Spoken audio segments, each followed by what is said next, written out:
ते म्हणतील अरे भाई बहनो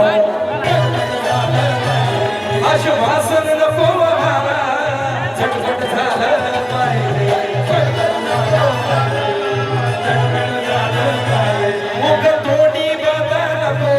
कामत पत्री हे पाहिजे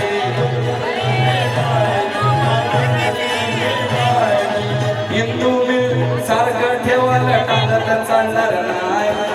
हिंदू मी सारखं टांगत ठेवायला चालणार नाही उतरल जर रस्त्यावर आम्ही तर तुम्हाला कळणार नाही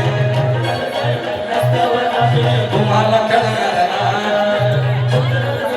रस्त्यावर आम्ही तुम्हाला कळणार नाही विनंती